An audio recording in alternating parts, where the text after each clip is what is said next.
नमस्कार, स्वागत है आपका करियर एजुनेस्ट पर। और दोस्तों, आज इस वीडियो में हम बात करने वाले हैं सेमेस्टर फर्स्ट का जो एईसी पेपर है जिसका नाम है एनवायरमेंटल स्टडीज यानी कि पर्यावरणीय अध्ययन। उसकी वन शॉट क्लास को हम इस वीडियो में कंप्लीट करेंगे, चर्चा करेंगे। और एज यूजुअल हिंदी और इंग्लिश दोनों मीडियम में अपनी ये क्लास रखने वाली है। तो जिस भी स्टूडेंट ने अपने एईसी पेपर में सेमेस्टर फर्स्ट में एनवायरमेंटल स्टडी का चयन किया है उसके लिए क्लास रहने वाली है बेहद खास। और इसके साथ अगर आपने एसईसी पेपर में एनवायरमेंटल एथिक्स का पेपर सेलेक्ट किया है सेमेस्टर फर्स्ट में ही, तो उसकी क्लास भी हमने ऑलरेडी अपलोड कर दी है। यदि आपने वो क्लास नहीं देखी है तो आप प्लेलिस्ट में जाकर उस क्लास को ज़रूर देखिए। एंड स्क्रीन पे मैं उसका लिंक भी दे दूंगा और आई बटन में भी मैं उसका लिंक दे दूंगा। डिस्क्रिप्शन में एज यूजुअल आपको उसका लिंक मिलेगा ही मिलेगा। तो चलिए करते हैं शुरुआत यूनिट फर्स्ट के साथ। देखो, बहुत आसान सा पेपर है पर्यावरण अध्ययन या एनवायरमेंटल स्टडी, जो आपने छोटी क्लास में इवन 9th और 10th में आपने इस पेपर को खूब कुछ आपने इसका सेगमेंट साइंस के साथ पढ़ा है, कुछ आपने इसको इंडिपेंडेंटली पढ़ा है। तो वो सारा ही पेपर आपका एक साथ अब आ गया है, तो बहुत आसान सा पेपर है। चलिए इसकी कर लेते हैं चर्चा। यूनिट फर्स्ट में सबसे पहले हम बात करेंगे कंपोनेंट्स ऑफ एनवायरनमेंट यानी कि पर्यावरण के घटक क्या होते हैं। सबसे पहले हम जानते हैं एनवायरनमेंट का मीनिंग क्या होता है, यानी कि पर्यावरण बोलते किसको है। देखो, यदि आप इसका संधि विच्छेद करते हो, पर्यावरण परि प्लस आवरण। परि का मतलब होता है चारों ओर, आवरण का मतलब होता है जो चारों ओर से हम ढके हुए होते हैं। तो हम जिन भी चीज़ों से चारों तरफ से ढके हुए हैं, यानी कि जो हमारे आस-पास चीज़ें हैं, उसे हम क्या कहते हैं? पर्यावरण कहते हैं। क्या कहते हैं? पर्यावरण कहते हैं। तो the environment refers to the sum total of all living यानी कि biotic and non living, that means abiotic components that surround human beings and influence life on earth. यानी कि पर्यावरण से तात्पर्य उन सभी जीवित और निर्जीव यानी कि जीवित और सजीव और निर्जीव घटकों के समग्र रूप से है, जो मानव के चारों ओर से गिरते हैं या मानव के चारों तरफ रहते हैं और पृथ्वी पर जीवन को प्रभावित करते हैं। It includes natural elements like air, water, land, plants, animals as well as human made surroundings. इसमें वायु, जल, भूमि, पौधे, पशु तथा मानव निर्मित परिवेश आदि क्या है? शामिल होते हैं। यानी कि जो हमारे आसपास जो भी सराउंडिंग चीजें हैं, सजीव कह लो या निर्जीव कह लो, हर तरीके की चीजें जो हमारे जीवन को क्या करती है? प्रभावित करती हैं, पृथ्वी पर जीवन को प्रभावित करती है, उसे हम एनवायरनमेंट के नाम से जानते हैं। कंपोनेंट्स ऑफ एनवायरनमेंट यानी कि एनवायरनमेंट के घटक क्या-क्या है? The environment is broadly divided into 4 major components, यानी कि पर्यावरण को मुख्य रूप से 4 भागों में विभाजित किया जा सकता है। Atmosphere, hydrosphere, lithosphere and biosphere. यानी कि वायुमंडल, जलमंडल, स्थल मंडल और जैव मंडल। इन 4 भागों में पर्यावरण को क्या किया जाता है? डिवाइड किया जाता है। देखो, इसको मैं थोड़ा-सा यहीं बता देता हूँ। जैसे ये हमारी अर्थ है, ये हमारा प्लेनेट है।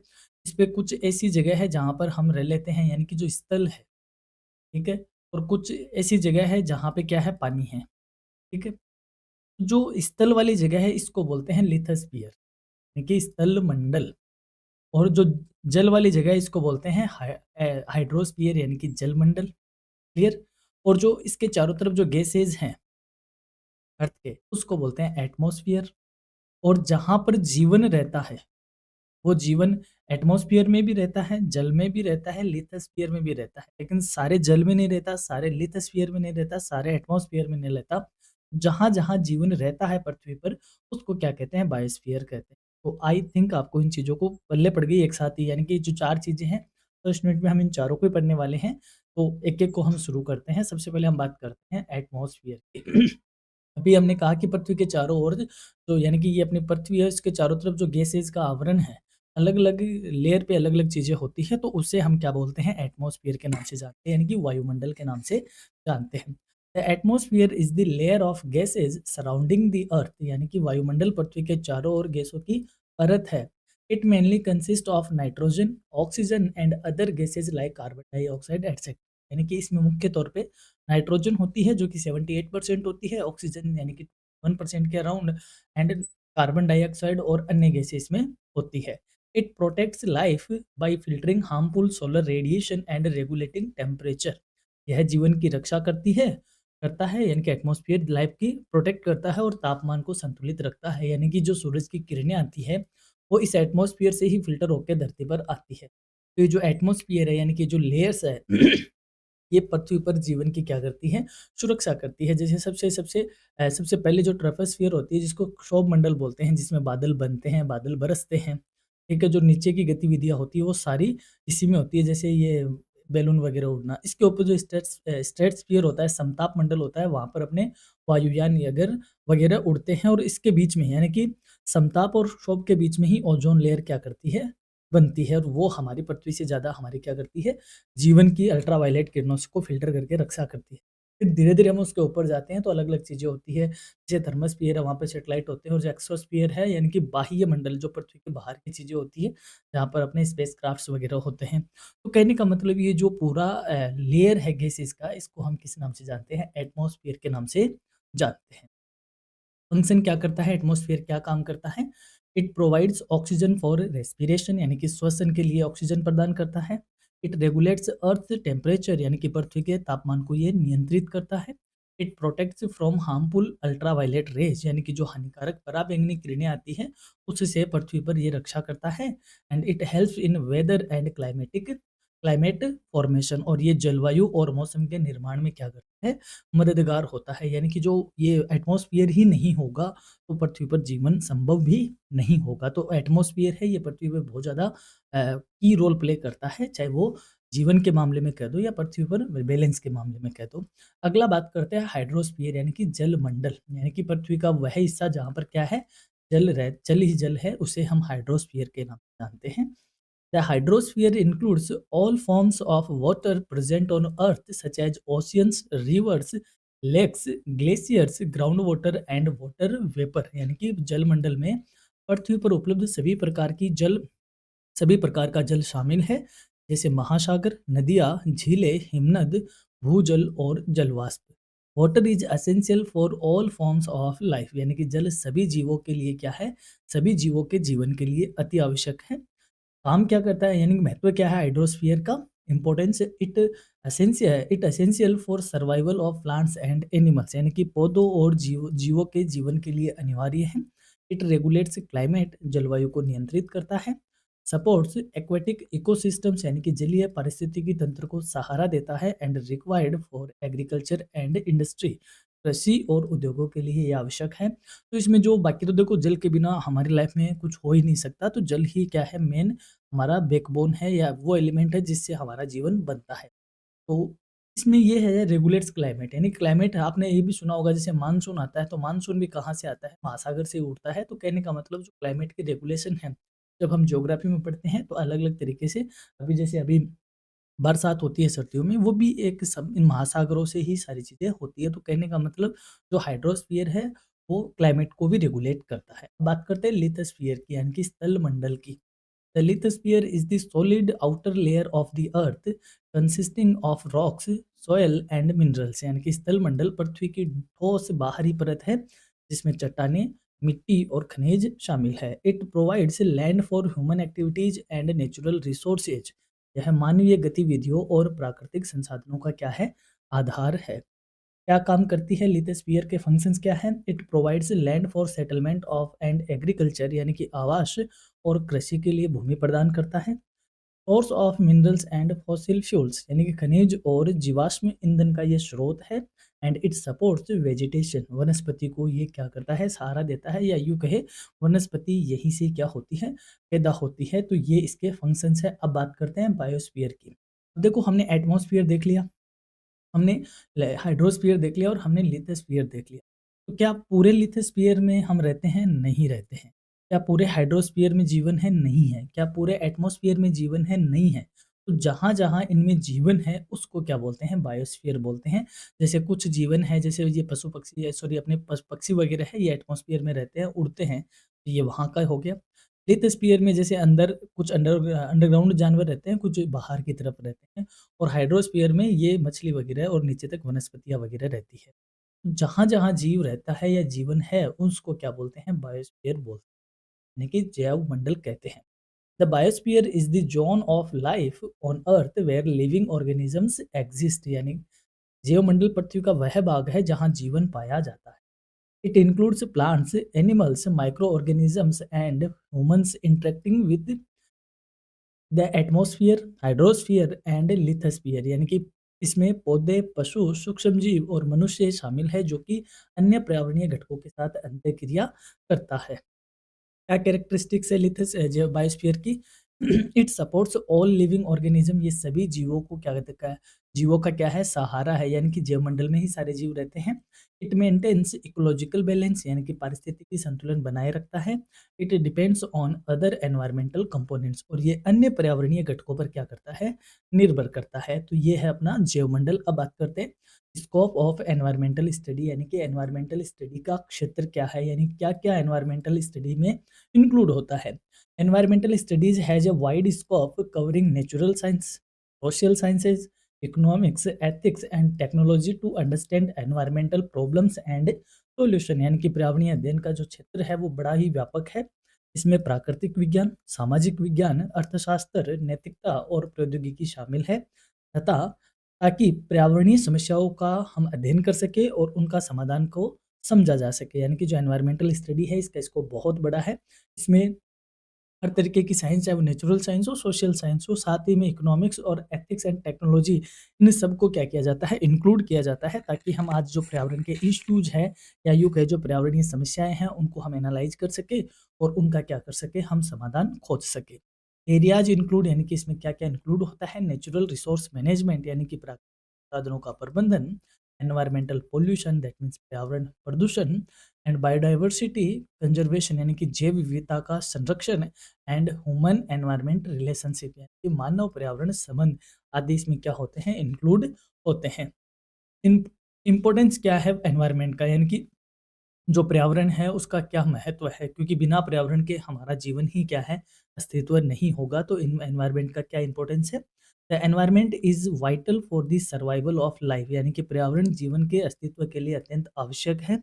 It provides basic necessities and maintenance ecological balance, यानी कि यह मूलभूत आवश्यकताओं को प्रदान करता है और पारिस्थितिकी संतुलन बनाए रखता है। इंपॉर्टेंस की बात कर लेते हैं। It supports life on earth, यानी कि पृथ्वी पर जीवन को बनाए रखता है। It provides air, water, food and shelter, यानी कि वायु, जल, भोजन और आवास आदि प्रदान करता है।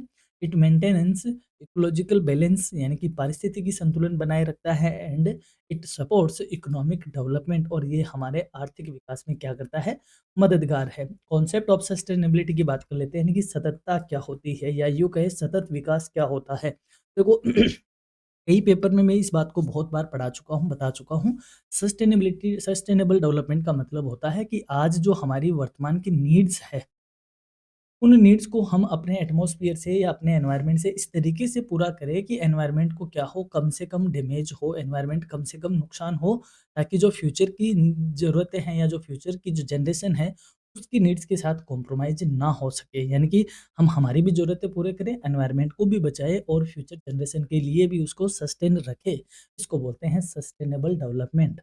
Sustainability means using natural resources in a way that meets present needs without compromising the ability of future generations to meet their needs। यानी कि सततता का अर्थ है प्राकृतिक संसाधनों का इस प्रकार उपयोग करना कि वर्तमान आवश्यकताएं भी पूरी हो, लेकिन भविष्य की पीढ़ियों की आवश्यकताओं से समझौता नहीं हो, यानी कि भविष्य की जो आवश्यकताएं हैं उनके लिए भी हमारा एनवायरनमेंट बचा रहे। की प्रिंसिपल, यानी कि मुख्य सिद्धांत क्या है सस्टेनेबिलिटी के? कंजर्वेशन ऑफ रिसोर्सेज, ये संसाधनों के संरक्षण की बात करता है। इंटरजनरेशनल इक्विटी, यानी कि जो पीढ़ीगत समानता है उसको ये फोकस में रखता है। एंड एनवायरमेंटल प्रोटेक्शन, पर्यावरण संरक्षण का ये क्या करता है, बात करता है, या पर्यावरण संरक्षण पे ये जोर देता है।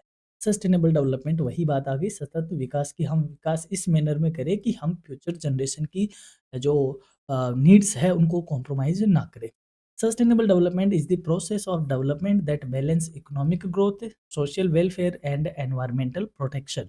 सतत विकास वह विकास प्रक्रिया है जिसमें आर्थिक वृद्धि, सामाजिक कल्याण और पर्यावरण संरक्षण के बीच संतुलन बनाए रखे जा सके। यानी कि हम हमारी इकोनॉमिक ग्रोथ भी करें, समाज का भी कल्याण हो, लेकिन साथ ही में पर्यावरण का भी क्या होता रहे, संरक्षण होता रहे, या पर्यावरण भी हमारा संतुलित बना रहे, उसको हम बोलते हैं सस्टेनेबल डेवलपमेंट। ऑब्जेक्टिव क्या है, उद्देश्य क्या है इसके?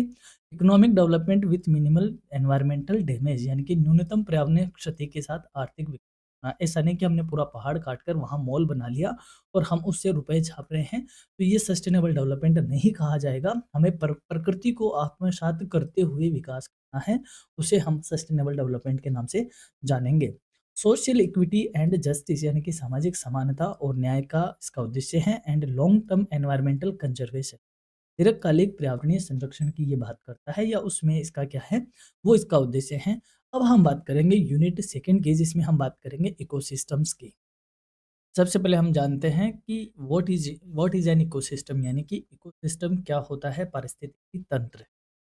An ecosystem is a functional unit of nature where living organisms like plants, animals, and microorganisms interact with each other and with the non-living environment such as air, water and soil। यानी कि पारिस्थितिकी तंत्र प्रकृति की एक कार्यात्मक इकाई है जिसमें जीवित जीव जिसमें पौधे, पशु और सूक्ष्म जीव आते हैं, वो आपस में तथा निर्जीव पर्यावरण जिसमें वायु, जल, मृदा आदि आती हैं, उनके साथ अंतःक्रिया करता है। इनके इकोसिस्टम वो होता है जिसमें सजीव जो जीवन है वो निर्जीव के साथ क्या करता है, आपस में इंटरेक्शन करता है या यूँ कहे अंतःक्रिया करता है। These interactions help in the flow of energy and cycling of nutrients, यानी कि इन अंतःक्रियाओं से ऊर्जा का प्रवाह है और पोषक तत्वों का चक्रण होता है। उस तंत्र को हम इकोसिस्टम के नाम से जानते हैं। यानी कि जैसे मान लो एक फूड चेन की बात करें तो जो एनर्जी है वो इस तरीके से फ्लो होती है कि यानी कि यहाँ पे सूरज है, सूरज से प्रोड्यूसर, प्रोड्यूसर से उसके कंज्यूमर्स आते हैं और फिर वह खत्म हो जाते हैं। अलग-अलग लेवल पे एनर्जी उष्मा के तौर पे बाहर निकलती रहती है। तो ये पूरा सिस्टम किस नाम से जाना जाता है? इकोसिस्टम के नाम से जाना जाता है। बात करते हैं स्ट्रक्चर ऑफ एन इकोसिस्टम, यानी कि इकोसिस्टम की संरचना क्या होती है? The structure of an ecosystem consist of 2 main components, यानी कि पारिस्थितिकी तंत्र की संरचना 2 मुख्य घटकों से बनी होती है, बायोटिक एंड एबायोटिक, यानी कि सजीव यानी कि जैविक घटक और अजैविक घटक। जो जैविक घटक है उसमें आते हैं producer, green plants and prepare green plants that prepare food by photosynthesis, यानी कि उत्पादक जिसमें हरे पौधे आते हैं जो प्रकाश संश्लेषण द्वारा भोजन बनाते हैं। फिर आते हैं कंज्यूमर्स यानी कि उपभोक्ता, जिसमें हर्बियर्स, कार्निवर्स एंड ओमनिवर्स आते हैं, इनकी शाकाहारी, मांसाहारी और सर्वाहारी जीव आते हैं। फिर आते हैं डीकम्पोजर्स यानी कि अपघटक, जिसमें bacteria and fungi that decompose dead matter, यानी कि बैक्टीरिया और फफूंद जो मृत पदार्थों का क्या करते हैं, अपघटन करते हैं। तो ये तीनों जो कंपोनेंट्स होते हैं वो होते हैं बायोटिक यानी कि जैविक घटक है। अब हम बात करेंगे अबायोटिक की, यानी कि अजैविक घटक कौन-कौन से होते हैं? एयर, वाटर एंड सॉइल, यानी कि वायु, जल, मृदा, सनलाइट, टेम्परेचर यानी कि सूर्य का प्रकाश और तापमान, एंड मिनरल्स एंड न्यूट्रिएंट्स यानी कि खनिज और पोषक तत्व है। इन सबको हम बोलते हैं अबायोटिक। तो इकोसिस्टम में क्या होते हैं कि जो बायोटिक जो कंपोनेंट्स है वो अबायोटिक के साथ क्या करते हैं, इंटरेक्शन करते हैं और एक अ, सिस्टम को जनरेट करते हैं, तो उसको हम इकोसिस्टम जानते हैं। बात करते हैं फंक्शन ऑफ एन इकोसिस्टम, यानी कि इकोसिस्टम ये क्या है? An ecosystem performs several important functions, पारिस्थितिकी तंत्र के कई महत्वपूर्ण कार्य हैं जिसमें energy flow through food chains, यानी कि जो खाद्य श्रृंखला है उनके माध्यम से ऊर्जा का प्रवाह होता है। यानी कि ऊर्जा जैसे सन ही है, अभी मैंने कहा सन से ऊर्जा कहाँ पर फ्लो होती है, प्रोड्यूसर में होती है, प्रोड्यूसर से फिर कंज्यूमर्स में होती है और कंज्यूमर के बाद कंपोजर्स हैं उनको डिकम्पोज वापस इसको रिलीज कर देते हैं एनवायरनमेंट में। तो कहने का मतलब जो एनर्जी का फ्लो है वो फूड चेन्स के थ्रू होता है, जो कि इकोसिस्टम मेन फंक्शन है।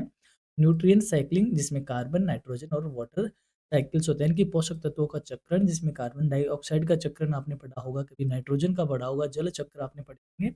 It maintenance of ecological balance यानी कि पर्यावरण बनाए रखता है एंड सपोर्टिंग लाइफ फॉर्म्स, यानी कि विभिन्न जीवन रूपों को ये क्या करता है, सहारा देता है या उनको चलाने का काम करता है। तो ये इकोसिस्टम के फंक्शन है। अब हम बात करते हैं energy flow in an ecosystem, यानी कि एनर्जी का जो फ्लो है पारिस्थितिकी तंत्र में ऊर्जा का प्रवाह है कैसे होता है।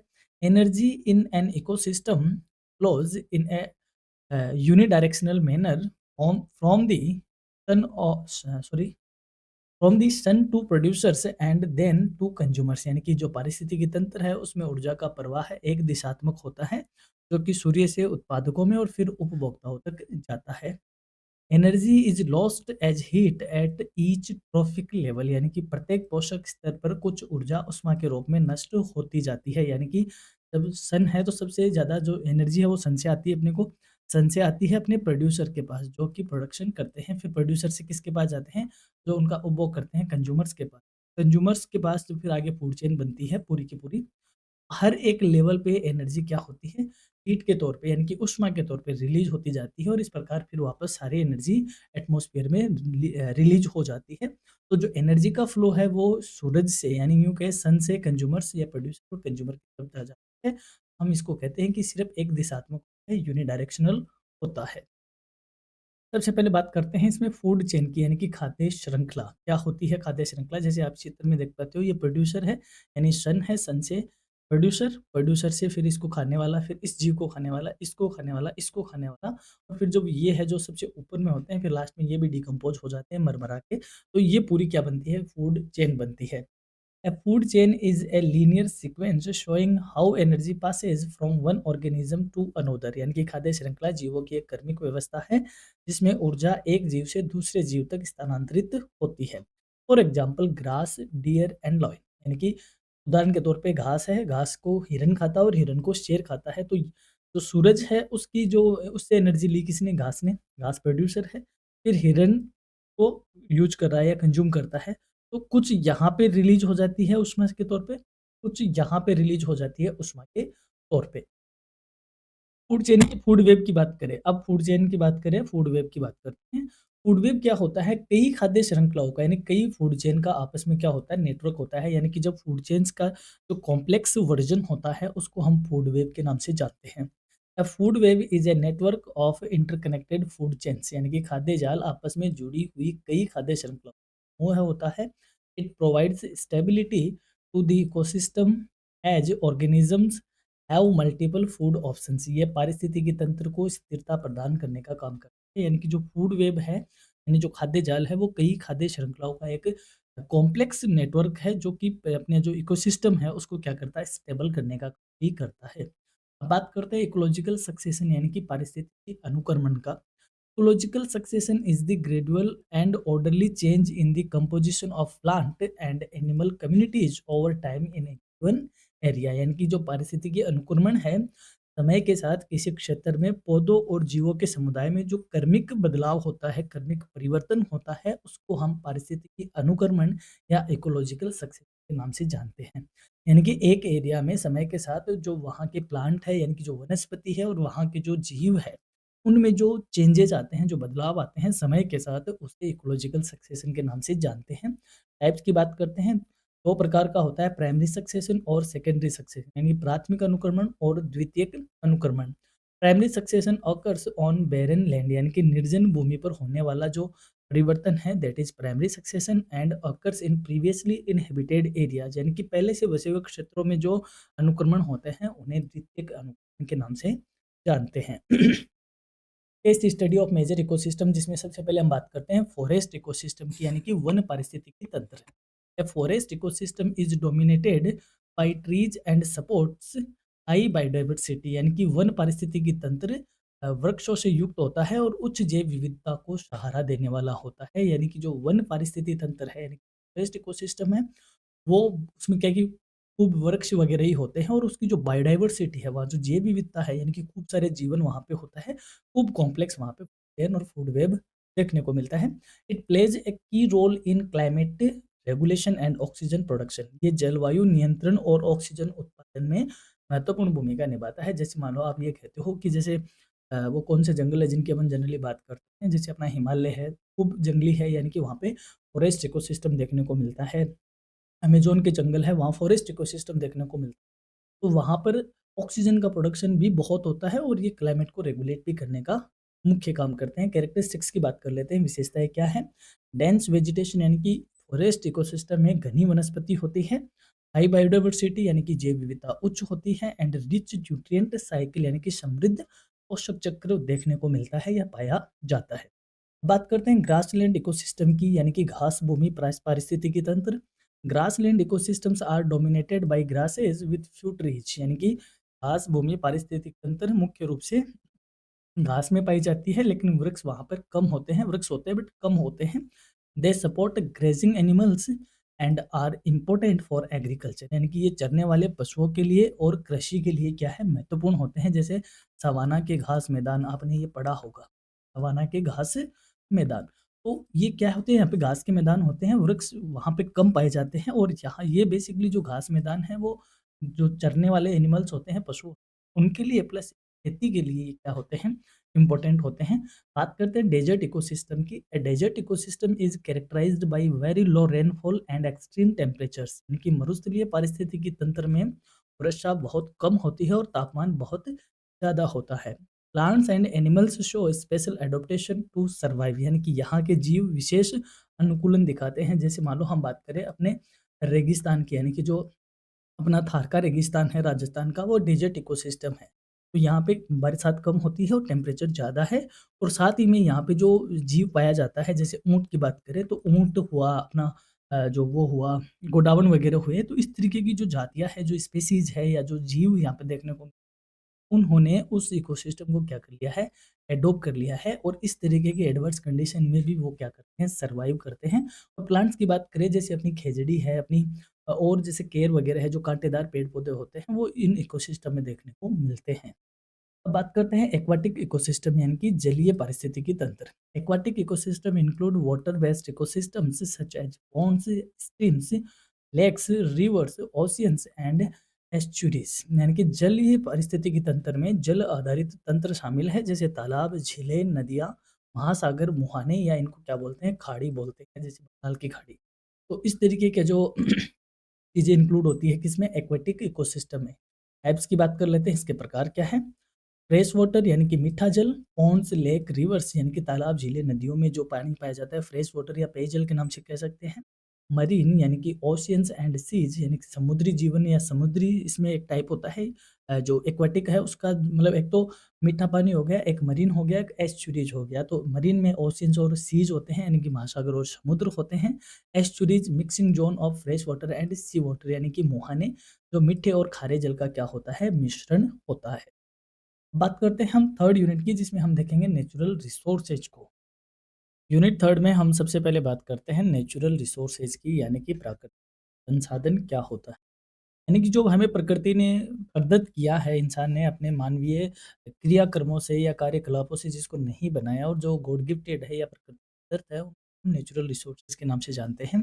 Natural resources are the materials and components found in nature that are used by humans to meet their needs, यानी कि प्राकृतिक संसाधन वे पदार्थ और घटक है जो प्रकृति में पाए जाते हैं और जिनका उपयोग मानव अपनी आवश्यकताओं की पूर्ति के लिए करता है।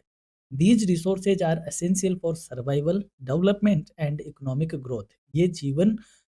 ये रिसोर्सेज जीवन, विकास और आर्थिक प्रगति के लिए आवश्यक है, यानी कि ये जो संसाधन है, ये मनुष्य के जीवन के लिए, यानी उसका सर्वाइवल कैसे होगा, और उसका विकास और उसकी आर्थिक प्रगति के लिए आवश्यक है।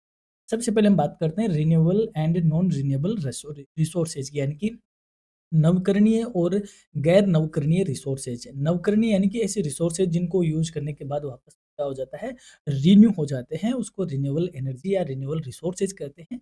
और ऐसे जो एक बार यूज करने के बाद खत्म हो जाते हैं, उसको नॉन रिन्यूएबल कहते हैं। सबसे पहले बात करते हैं रिन्यूएबल रिसोर्सेज की, यानी कि नवकरणीय संसाधन। Renewable resources are those resources which can be replenished naturally within a short period of time.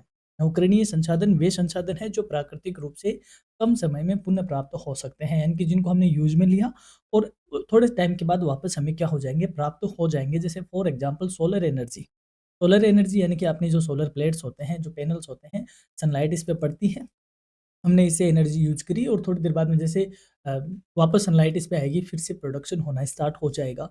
इसी तरीके से विंड एनर्जी, यानी कि जो पंखुड़ियाँ होती है हवा से, जो प्रोड्यूस करती है, एनर्जी प्रोड्यूस करती है।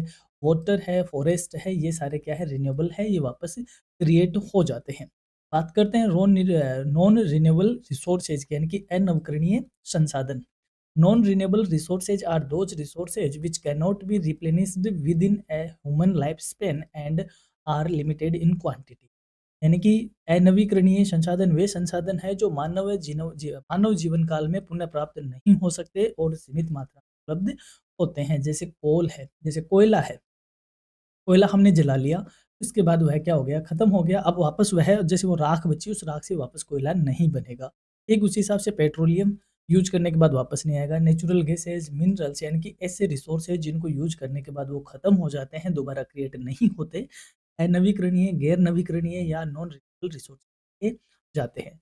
अब बात करते हैं land resources and land use change की, यानी कि लैंड रिसोर्स मतलब भूमि संसाधन और भूमि संसाधन का use. Land resources include soil, minerals, and landforms used for agriculture, industries, housing, and transportation. भूमि संसाधनों में मृदा, खनिज और भू आकृतियां शामिल है जिनका उपयोग कृषि, उद्योग, आवास और परिवहन में किया जाता है। Land use change refers to the conversion of land from one use to another, such as forest into agriculture or urban land.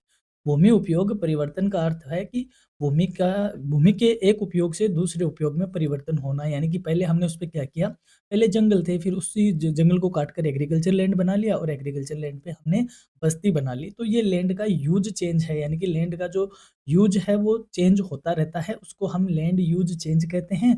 और लैंड रिसोर्सेज वो होता है जिसमें agriculture, industries, housing, transportation, soil, minerals सारी चीज़ें उसमें क्या होती है, आकृतियाँ यानी भू आकृतियाँ जिसमें शामिल है, वो लैंड रिसोर्सेज है। और लैंड रिसोर्स का एक यूज से दूसरे यूज में कन्वर्ट होना लैंड यूज चेंज कहा जाता है। अब बात करते हैं causes of land use change की, यानी कि जो भूमि है उसका उपयोग परिवर्तन होने के क्या कारण है कि भूमि का उपयोग परिवर्तन होता है। जैसे उस पे फॉरेस्ट था, अब फॉरेस्ट के बाद उसको काट कर वहाँ एग्रीकल्चर लैंड निकाला गया या फिर डायरेक्ट वहाँ पे बस्ती बसाई गई या वहाँ पे डायरेक्ट अर्बनाइजेशन हुआ, इंडस्ट्रियलाइजेशन हुआ।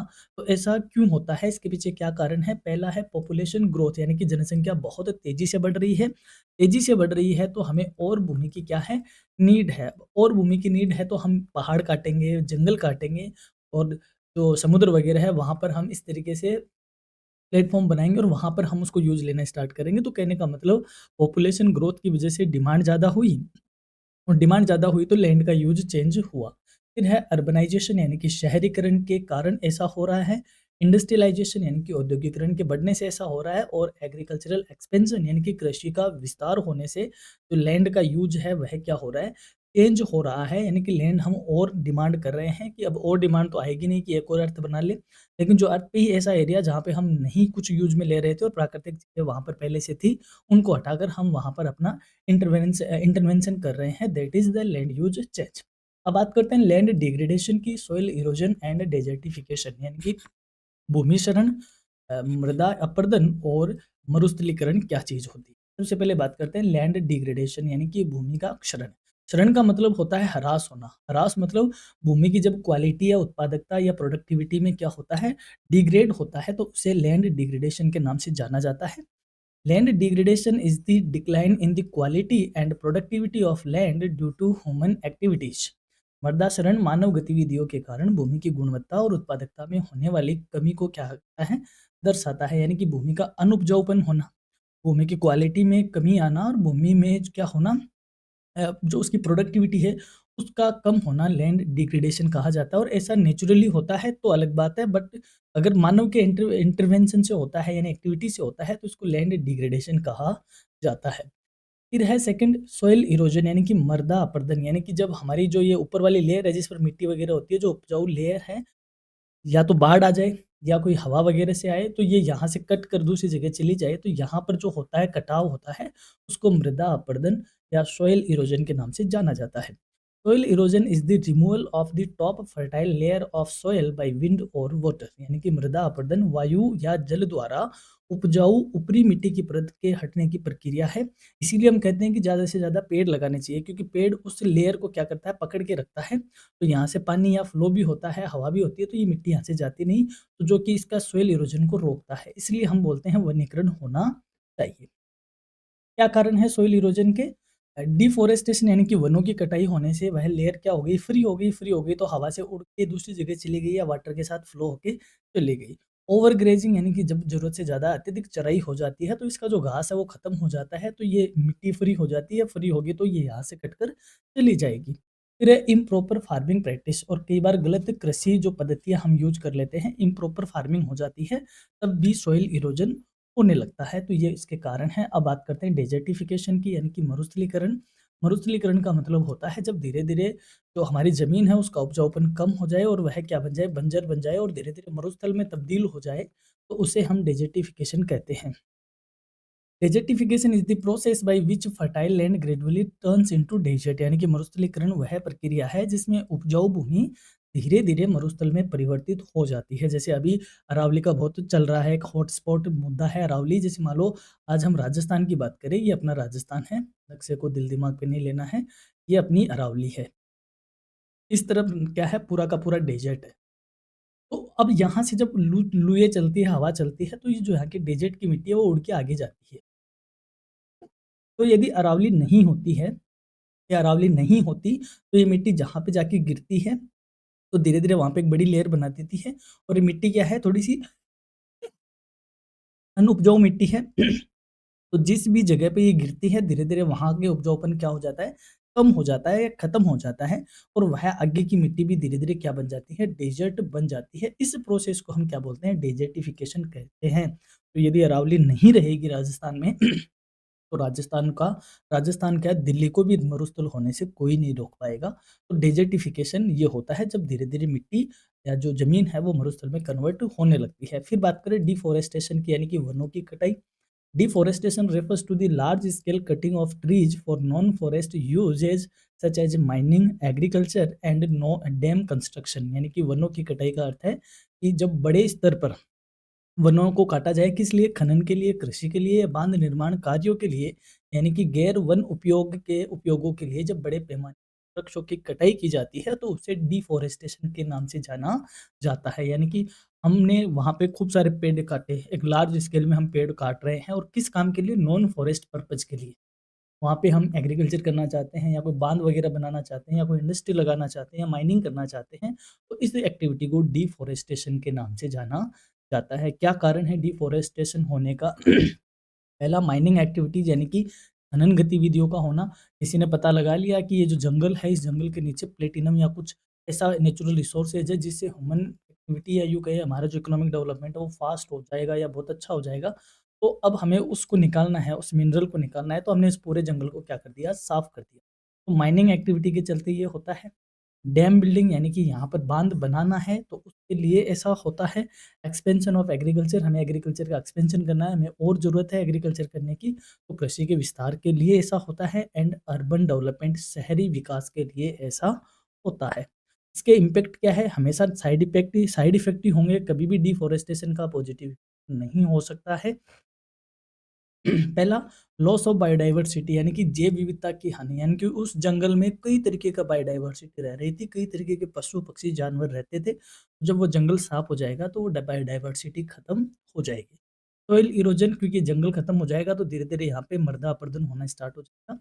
डिस्प्लेसमेंट ऑफ ट्राइबल पॉपुलेशन, तो जनजातीय जो आबादी थी जो यहाँ पे रहती थी, अब उनको यहाँ से निकलना पड़ेगा तो उनका विस्थापन होगा। और क्लाइमेट चेंज, और जब हम इतने बड़े एरिया पे जंगल साफ करेंगे तो यहाँ की जो क्लाइमेटिक है उसमें बहुत ज़्यादा चेंज आएगा। यहाँ पे जो पहले बारिश होती थी अब वो इरेगुलर हो जाएगी या बहुत सारी चीज़ें, यहाँ का टेम्परेचर बढ़ जाएगा एटसेट्रा, एटसेट्रा। जलवायु परिवर्तन यहाँ पे आएगा, तो ये इसके कुछ इम्पैक्ट हैं। अब हम बात करते हैं वाटर रिसोर्सेज की, यानी कि जल संसाधन। अब वाकिफ़ हो कि जल संसाधन क्या चीज़ होती है? Water resources include surface water in rivers, lakes, surface water and ground water, यानी कि जल संसाधन में सतही जल जो कि नदियाँ और झीलों की शक्ल में है और भूजल आदि शामिल है। Excessive use of water leads to scarcity and environmental problems, यानी जल का अत्यधिक उपयोग करना या विदोहन करना जल संकट और पर्यावरणीय समस्याएं उत्पन्न करता है। और हम राजस्थान वाले इसका बेहतर जानते हैं कि पानी का उपयोग हमें किस तरीके से करना चाहिए। इश्यूज रिलेटेड टू वाटर, यानी कि जल से संबंधित समस्याएं क्या आती हैं? Over exploitation of ground water, यानी कि जल से जो संबंधित समस्या है वो क्यों आ रही है?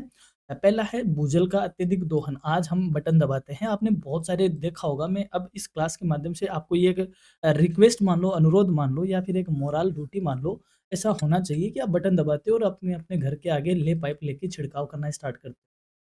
ऐसा करना बंद कर दो, क्योंकि हो सकता है आपको ऐसा लग रहा होगा कि पानी आ रहा है और हमारा बिल आ रहा है, तो हम जब पैसा दे रहे हैं तो हम इस पानी को मिसयूज़ ही करें, हमें करना चाहिए नहीं। मैं इस क्लास के माध्यम से सभी बच्चों को कहना चाह रहा हूँ कि आपको पानी बचाना ही चाहिए। ओवर एक्सप्लॉइटेशन हमें कभी भी ग्राउंड वाटर लेवल का नहीं करना है, क्योंकि भूजल का यदि हम ज़रूरत से ज़्यादा दोहन करेंगे तो ये हमारे लिए ही इश्यू क्रिएट करेगा।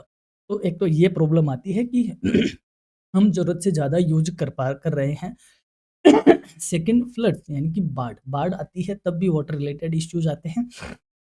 ड्रॉट यानी कि सूखा पड़ने से तो आएँगे ही आएँगे, एंड वाटर कॉन्फ्लिक्ट्स यानी कि जल विवाद, चाहे वो इंटरनेशनल हो, चाहे इंटर स्टेट हो, अंतर्राष्ट्रीय और अंतर्राज्यीय। अभी थोड़े दिन पहले जब ऑपरेशन सिंदूर चला तो हमने कई बातें सुनी थी कि पाकिस्तान जाने वाला जल वगैरह रोका होगा। तो बहुत सारी ऐसी नदियाँ हैं जो इंटरनेशनल लेवल पे चलती है, या यूँ कहें एक देश को दूसरे देश में बहती है, और बहुत सारी ऐसी नदियाँ हैं देश के अंदर तो इंटर स्टेट ही है। जैसे आज राजस्थान की बात करें, तो राजस्थान में तो मोस्टली जो बड़ी-बड़ी बारहमासी नदी है, जैसे चंबल है, ये मध्य प्रदेश से आती है, में जाती है और यूपी में चली जाती है। इधर वो नदी है, माही नदी है। तो इस तरीके की नदियाँ जो, और ऊपर की तरफ जो घगर नदी है, ये सारी इंटर स्टेट है, घगर तो उल्टी इंटरनेशनल भी है। तो कहने का मतलब जो वाटर कॉन्फ्लिक्ट्स है, कई बार इंटर स्टेट और इंटरनेशनल वजह से, वाटर कॉन्फ्लिक्ट की वजह से जल विवाद भी क्या होते हैं, इंटर स्टेट पे मान लो या इंटरनेशनल लेवल पे मान लो, वो भी बढ़ते हैं। वाटर रिलेटेड इश्यूज होते हैं। अब बात करते हैं heating of earth and circulation of air, यानी कि क्योंकि ये देखो, ये अपनी पृथ्वी है जो कि 33.5 डिग्री पे टिल्ट है, सबको अपने को पता है, और ये सूरज है। थोड़ा-सा बड़ा ही बना लेता हूँ, सूरज यही है। तो सबसे ज़्यादा जो टेम्परेचर होता है वो यहाँ होता है, भूमध्य रेखा पर, है ना? अब इसके ऊपर भी धीरे-धीरे अपन जाते हैं तो ऊपर जो पोल्स होते हैं उधर की तरफ कम होता है, तो जो हमारा जो अर्थ है उसपे जो हीटिंग का सर्कुलेशन है, या यूँ कहें जो डिस्ट्रीब्यूशन है, वो डिफरेंस है। वो क्या है? डिफरेंट है, और उसी हिसाब से फिर एयर का सर्कुलेशन होता है।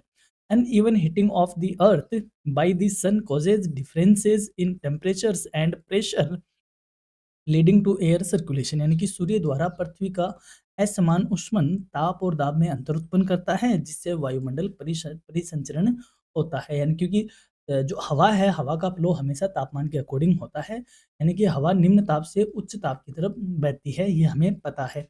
तो अब तापमान का जो डिस्ट्रीब्यूशन है वो भी अनइवन है, तो उसी हिसाब से एयर प्रेशर का बनना या उसका परिसंचरण होना तय होता है। Air mass formation and precipitation, यानी कि वायु राशि का निर्माण और वर्षण, यानी कि किस तरीके से बरसात वगैरह होती है। Warm air rises and cool air sinks, यानी कि गर्म हवा ऊपर उठती है और ठंडी हवा नीचे आती है। Air masses from over large land और वाटर एरियाज, यानी कि बड़े भूभाग या जल भाग पर वायु राशियों का निर्माण होता है। Condensation leads to precipitation such as rain, यानी कि संघनन से वर्षा होती है। यानी कि हम इसको यूँ समझे कि जैसे मान लो ये अपने अर्थ है, अर्थ पे ये महासागर है, ठीक है? यहाँ पे हीट आई, ये यहाँ पे गरम हुआ, यहाँ पे वायु क्या होगी, यहाँ की वायु गरम होगी तो डेफ़िनेटली ऊपर जाएगी, तो ऊपर जाके कंडेंसेशन होगा। कंडेंसेशन का मतलब होता है बादल का बनना, और बादल बनेंगे फिर वहाँ उससे क्या होगी, बारिश होगी। तो इस तरीके से एयर मास का फॉर्मेशन होता है और फिर उससे प्रिसिपिटेशन होता है, यानी कि बरसात का होना होता है। तो ये अपना वाटर रिसोर्स जो एयर हीट था, और एयर ये मैं क्या हेडिंग थी भूल गया। अ, एयर सर्कुलेशन था, जो हीटिंग ऑफ अर्थ है, एंड उसका एयर सर्कुलेशन किस तरीके से होता है। अब बात करते हैं एनर्जी रिसोर्सेज की, यानी कि ऊर्जा संसाधनों की। Non renewable energy resources and renewable energy resources, these include coal, petroleum and natural gas which are exhaustible and cause pollution, यानी कि जो नॉन रिन्यूएबल है, यानी कि अनवीकरणीय एनर्जी सोर्सेज है, उसमें कोयला, पेट्रोलियम और प्राकृतिक गैसें शामिल है, जो कि सीमित और प्रदूषण फैलाते हैं। यानी ऐसे सोर्सेज जिनको यूज लेने के बाद वो क्या हो जाते हैं, खत्म हो जाते हैं, उनको नॉन रिन्यूएबल, अनवीकरणीय, गैर नवीकरणीय एनर्जी सोर्स या ऊर्जा संसाधन के नाम से जानते हैं। इसमें मेनली कोयला, पेट्रोलियम और प्राकृतिक गैसें होती हैं। फिर है रिन्यूएबल, यानी कि नवीकरणीय energy sources. Renewable energy sources are clean and sustainable, यानी कि ये स्वच्छ स्रोत है और सतत स्रोत है, जिसमें एग्जांपल की बात करें तो solar energy, wind energy, hydro power और बायोगैसेज, यानी कि जल विद्युत की बात करें, बायोगैस की बात करें, पवन ऊर्जा, सौर ऊर्जा, ये क्या है, नवीकरणीय है। इनको यूज लेने के बाद इनको वापस क्या किया जा सकता है, बनाया जा सकता है, या फिर वापस ये जनरेट हो जाते हैं। बात करते हैं growing energy needs and alternate energy. Increasing population and industrialization have increased energy demand, यानी कि जनसंख्या वृद्धि हो रही है, औद्योगिकरण अंधाधुन हो रहा है, उसके कारण ऊर्जा की मांग भी बढ़ रही है। Alternate energy source help reduce dependence on fossil fuels यानी कि जो वैकल्पिक ऊर्जा स्रोत है वो जीवाश्म ईंधन पर निर्भरता को क्या करेंगे, कम करेंगे। तो यानी कहने का मतलब आज जो एनर्जी की डिमांड बढ़ रही है, तो डिमांड बढ़ रही है तो हमें नए अल्टरनेट्स खोजने पड़ेंगे, ऑप्शंस ढूँढने पड़ेंगे और वो जो नए ऑप्शंस होंगे वो हमारी जो फॉसिल वाली एनर्जी है या फॉसिल फ्यूल वाली जो एनर्जी है, तो कोयला, पेट्रोलियम है, उसका क्या करेगी वो एक अलग ऑप्शन बनेगी और इस हिसाब से जो हमारी डिपेंडेंसी है पेट्रोलियम पर या फॉसिल फ्यूल्स पर वो खत्म हो जाएगी। जैसे आज की बात करें ईवी है, इलेक्ट्रिकल व्हीकल है, तो ये आने वाले टाइम में और बढ़ेगा और ज़्यादा इसका बूम आएगा। तो जो हमारी पेट्रोलियम पे डिपेंडेंसी है, डीज़ल पे जो डिपेंडेंसी है वो क्या हो जाएगी, रिड्यूस हो जाएगी। इसके अलावा आने वाले टाइम में हाइड्रोजन एक फ्यूचर का फ्यूल कहा जाता है हाइड्रोजन का। ये जब आएँगे या फिर जब हम इनकी तरफ बढ़ेंगे, तो हमारी जो फॉसिल फ्यूल्स की डिपेंडेंसी है वह क्या हो जाएगी, कम हो जाएगी, तो हमें अल्टरनेट एनर्जी भी ढूँढनी पड़ेगी। अब हम बात करेंगे 4th यूनिट की जिसमें हम जानेंगे biodiversity and conservation. Unit 4th में हम सबसे पहले बात करते हैं बायोडायवर्सिटी की यानी कि जैव विविधता क्या होती है और उसके कंज़र्वेशन को हम इस यूनिट में डिस्कस करेंगे। सबसे पहले बात करते हैं biodiversity. Biodiversity refers to the variety and variability of life forms on Earth, including plants, animals, microorganisms, and the ecosystems they form. यानी कि जैव विविधता से तात्पर्य है पृथ्वी पर पाए जाने वाले जीवन जीवन रूपों से जिसमें पौधे, पशु, सूक्ष्म जीव और उनके द्वारा निर्मित पारिस्थितिकी तंत्रों की विविधता से है। यानी कि बायोडाइवर्सिटी का मतलब होता है पृथ्वी पर पाए जाने वाली समस्त जो जीवन है, जो क्रीचर है, उसका जो एक सिस्टम होता है, इकोसिस्टम होता है, उसको हम बायोडायवर्सिटी के नाम से जानते हैं या किसी पर्टिकुलर एरिया में जो जीव-जंतु पाए जाते हैं, उन्हें भी बायोडायवर्सिटी कहते हैं। जैसे हम कहते हैं कि सिक्किम की बायोडायवर्सिटी बहुत अच्छी है, वहाँ पर इस तरीके के पशु-पक्षी या जीव पाए जाते हैं। हम बात करें रणथंभौर की, कि रणथंभौर की बायोडायवर्सिटी में ये जीवन पाया जाता है। तो बायोडायवर्सिटी का मतलब होता है कि धरती पर जो भी प्लांट्स, एनिमल्स, माइक्रो ऑर्गेनिजम्स वगैरह रहते हैं और उनसे जो इकोसिस्टम बनता है, उसे हम बायोडायवर्सिटी के नाम से जानते हैं। It is essential for maintaining ecological balance and sustaining life.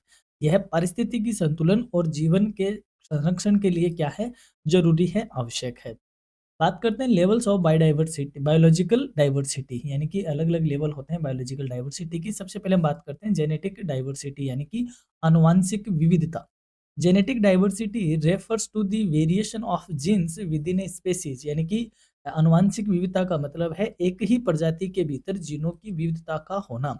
It helps organisms adapt to changing environmental conditions. यह जीवों को बदलते पर्यावरण के अनुसार अनुकूलन में क्या करती है, मदद करती है। एक होती है स्पेसीज डाइवर्सिटी यानी कि प्रजातीय विविधता। Species diversity refers to the variety of species present in a particular region और इकोसिस्टम। प्रजाति विविधता किसी क्षेत्र या पारिस्थितिकी तंत्र में पाई जाने वाली विभिन्न प्रजातियों की संख्या को दर्शाती है। यानी कि किसी पर्टिकुलर एरिया पारिस्थितिकी तंत्र में जो प्रजातियां पाई जाती है उनकी जो संख्या होती है उसको हम स्पेसीज डाइवर्सिटी के नाम से जानते हैं। फिर है इकोसिस्टम डाइवर्सिटी यानी कि पारिस्थितिकीय तंत्रीय विविधता। Ecosystem diversity refers to the variety of ecosystems such as forests, grasslands, deserts and aquatic systems. पारिस्थितिकीय तंत्रीय विविधता विभिन्न प्रकार के पारिस्थितिकी तंत्रों जैसे वन, घास भूमि, मरुस्थल और जलीय तंत्र की विविधता को दर्शाती है। बायोजियोग्राफिक जोन्स ऑफ इंडिया यानी कि भारत को जो जलवायु के जो ज़ोन है, जो रीजन्स है, उनकी हम बात कर लेते हैं। India is divided into different biogeographic zones based on climate, vegetation and species distribution. यानी कि भारत को जलवायु, वनस्पति या और प्रजातियों के वितरण के आधार पर विभिन्न जैव भौगोलिक क्षेत्रों में विभाजित किया गया है। मेजर कौन-कौन से ज़ोन आते हैं इंडिया में? हिमालयन रीजन यानी कि हिमालयी क्षेत्र, डेजर्ट रीजन यानी कि मरुस्थलीय क्षेत्र, वेस्टर्न घाट्स यानी कि पश्चिमी घाट, डेक्कन पेनिनसुला यानी कि दक्कन प्रायद्वीपीय, कोस्टल रीजन यानी कि तटीय क्षेत्र और नॉर्थ ईस्ट यानी कि उत्तर पूर्वीय भारत। तो ये भारत के कुछ बायोजियोग्राफिक जोन्स है जिनको जिसमें भारत को डिवाइड किया गया है। Biodiversity patterns and global biodiversity hotspot. Biodiversity is not evenly distributed across the globe यानी कि विश्व में जैव विविधता समान रूप से वितरित नहीं है। ऐसा नहीं है कि जैसे मान लो कोई जीव पाया जाता है, जैसे शेर ही है, टाइगर जो शेर लाइन है, तो ये पूरी दुनिया में पाया जाता है, नहीं। तो यानी कहने का मतलब कोई भी बायोडाइवर्सिटी है, कोई भी जो जैव विविधता है वो सारे ग्लोब पे या पूरी ओवरऑल अर्थ पर इक्वली डिस्ट्रीब्यूट नहीं है। Some regions with high species richness and high threat levels are known as biodiversity hotspot, यानी कि जिन क्षेत्रों में प्रजातियों की संख्या अधिक है और खतरे भी क्या है अधिक होते हैं, उन्हें जैव विविधता हॉटस्पॉट के नाम से जाना जाता है। यानी कि कुछ इस क्षेत्रों में जो कुछ प्रजातियां बहुत ज़्यादा है, वहाँ पे खतरे भी क्या होते हैं, ज़्यादा होते हैं। तो उससे हम क्या कहते हैं, जैव विविधता हॉटस्पॉट कहा जाता है या कहते हैं।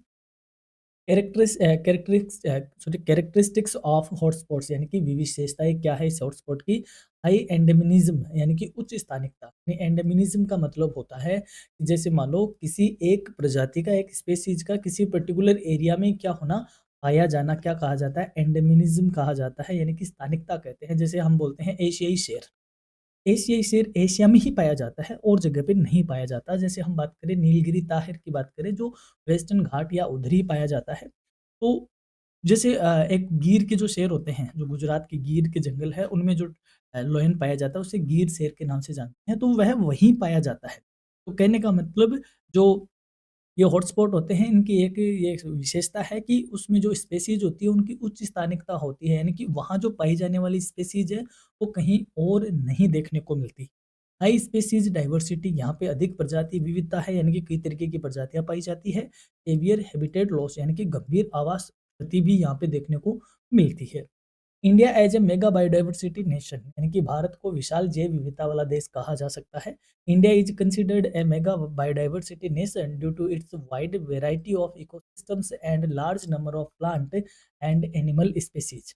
भारत को विशाल जैव विविधता वाला देश माना जाता है क्योंकि यहाँ विभिन्न पारिस्थितिकी तंत्र है और पौधों व पशुओं की संख्या भी बड़ी मात्रा में पाई जाती है, इसलिए इसको मेगा बायोडाइवर्सिटी नेशन के नाम से भी जानते हैं। रीजन क्या है, इसके क्या कारण है।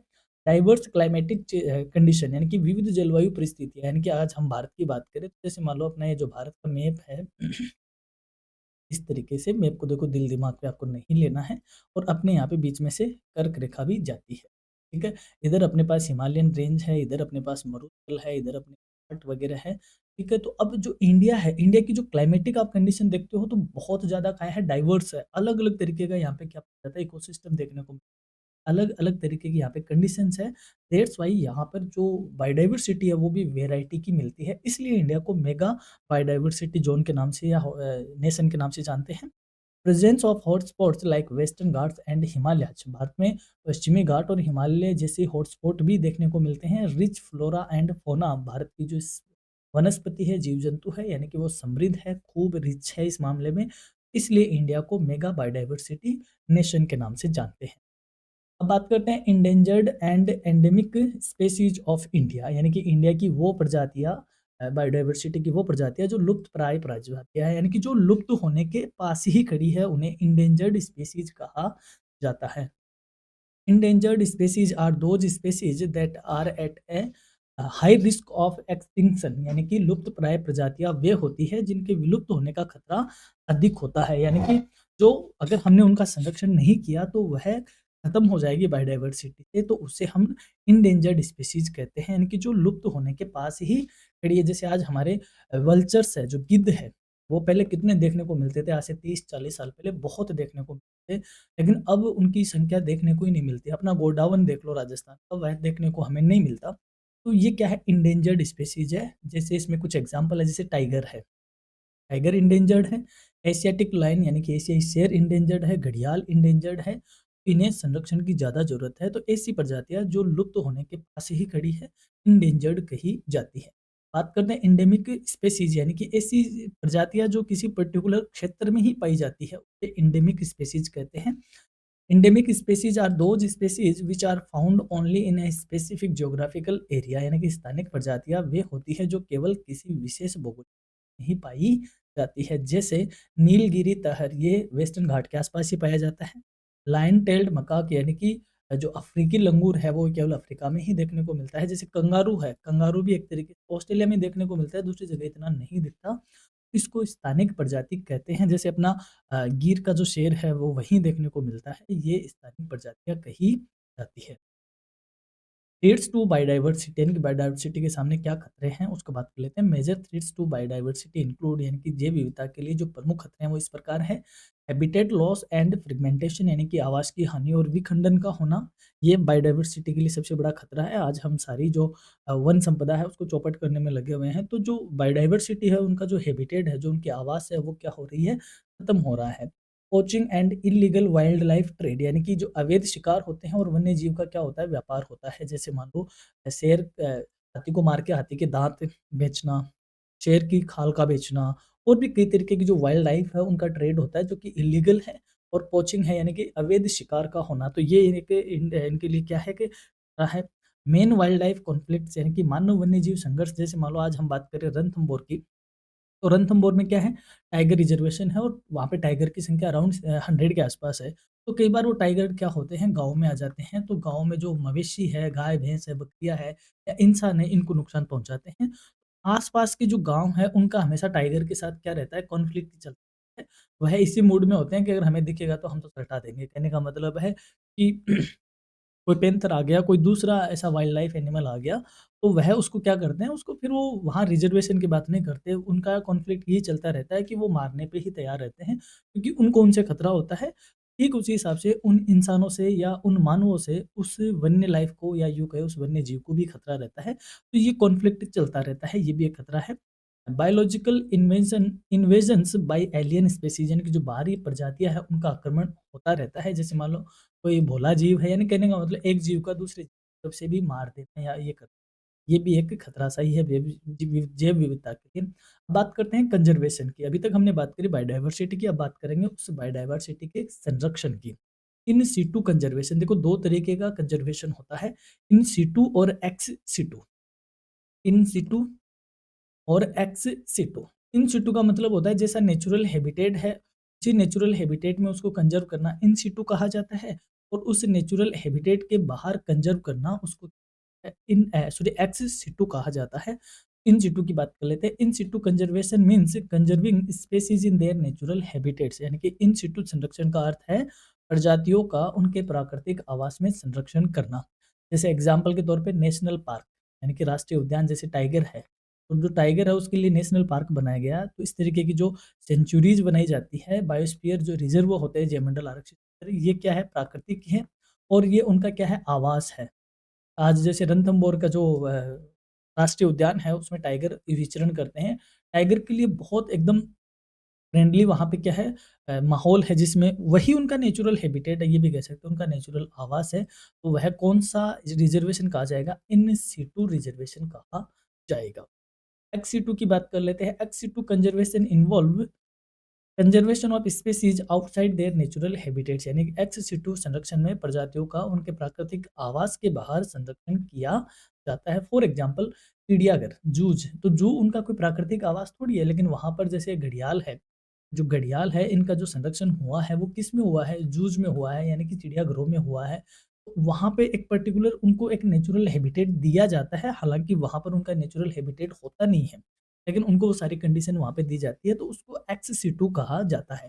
जैसे बॉटेनिकल गार्डन्स बनाकर, सीड बैंक्स बनाकर, बीज बैंक वगैरह बनाना, तो ये सारे क्या है, एक्स सिटू कंजर्वेशन कहे जाते हैं। अब बात करते हैं इकोसिस्टम एंड बायोडायवर्सिटी सर्विसेज की। Biodiversity provides various services essential for human wellbeing यानी कि जैव विविधता मानव कल्याण के लिए अनेक सेवाएं प्रदान करती है। जैसे इकोलॉजिकल वैल्यूज यानी कि पारिस्थितिकी मूल्य, जिसमें इट मेंटेन्स इकोलॉजिकल बैलेंस, ये पारिस्थितिकी संतुलन बनाए रखती हैं। इकोनॉमिक वैल्यू यानी it provides food, medicine and raw materials, आर्थिक मूल्य भी है इसका, ये भोजन प्रोवाइड करवाता है इंसान को, औषधि देता है, कच्चा माल प्रदान करता है। Social value it supports cultural tradition यानी कि सामाजिक वैल्यू है, ये मानव की कई सांस्कृतिक परंपराओं से जुड़े हुए हैं। यानी कि जो बायोडाइवर्सिटी है, जैसे हम यह बात करें अपने सनातन जो धर्म की बात करें, इसमें हमने हर एक देवता के लिए एक प्राकृतिक जो जीव है वो उसको डिनोट करते हैं। जैसे माता को हमने शेर दिया है, शिव जी का हमने बैल दिया है, ठीक है। गणेश जी के साथ चूहा है, किसी के साथ उल्लू है, किसी भगवान के साथ हमने क्या दिया है, तो ये क्या है, एक अपने कल्चरल ट्रेडिशन है जो कि बताता है कि सोशल वैल्यू को दर्शाता है उस बायोडाइवर्सिटी। तो इसको यानी कि जो सनातन में ये चीज़ें देखने को हमें मिलती है, हालाँकि हम आज व्हाट्सएप यूनिवर्सिटी में पढ़कर इनके बारे में पता नहीं क्या-क्या सुनते हैं, क्या-क्या कहते हैं, लेकिन जब आप इसको डीप में जाओगे तो ये बताएगा कि इट्स कॉल्ड सस्टेनेबल डेवलपमेंट, यानी कि हमने प्रकृति को आत्मसात किया है। तो आप हज़ारों साल से जो चले आ रहे धर्म में सस्टेनेबल डेवलपमेंट की बात हो चुकी है, और अब आप जानोगे कि 2015 में जाकर विश्व स्तर पर सस्टेनेबल डेवलपमेंट गोल्स यानी कि एसटीजी, जिसमें अब इन चीज़ों को स्वीकार किया गया है, जबकि आप सनातन में देखोगे तो ये चीज़ें बहुत पहले से स्वीकारी है। और हमेशा अपने तो जब वैदिक ग्रंथों को आप जाओगे, उनको आरण्यक वगैरह उनकी जब टिकाएँ बनी, तो आरण्यक यानी कि जंगलों में जिनकी रचनाएँ हुई, कहने का मतलब प्रकृति की स्पर्श के साथ ही वो सारी चीज़ें बनी हुई हैं। इनकी बहुत ज़्यादा सोशल वैल्यू है, ये अपने कल्चरल ट्रेडिशन को सपोर्ट करता है। इसके अलावा एथिकल वैल्यू यानी कि every species has a right to exist, यानी कि नैतिक मूल्य है, प्रत्येक प्रजाति के अस्तित्व का अधिकार है, यानी हर जीव को अपना जीवन जीने का क्या है, अधिकार है। Aesthetic value, it provides beauty and recreation, यानी कि सौंदर्यात्मक मूल्य है, क्योंकि ये किसी शहर का या अपने आसपास के हैबिटेट को सौंदर्यवर्धन करते हैं और हमारे मनोरंजन के काम आते हैं। जैसे आज हम कहें कि हमारे, आपने देखा होगा जैसे किसी होटल का नाम है हिल व्यू, तो हिल व्यू है मतलब उसके वहाँ से वो व्यू है हिल का बहुत अच्छा है। तो ये जो हिल है ये क्या है, नेचर ही तो है, बायोडायवर्सिटी तो है ये। कहने का मतलब ये हमारे सौंदर्यवर्धन का काम करते हैं, हमारे शहरों को सौंदर्यात्मक बनाते हैं। इन्फॉर्मेशनल वैल्यू यानी कि सूचनात्मक मूल्य है। Source of education and research, ये शिक्षा और अनुसंधान के स्रोत है। तो इस प्रकार से जो बायोडायवर्सिटी है, इकोसिस्टम है, उनकी कई तरीके की सर्विस है, कई तरीके की वैल्यूज है।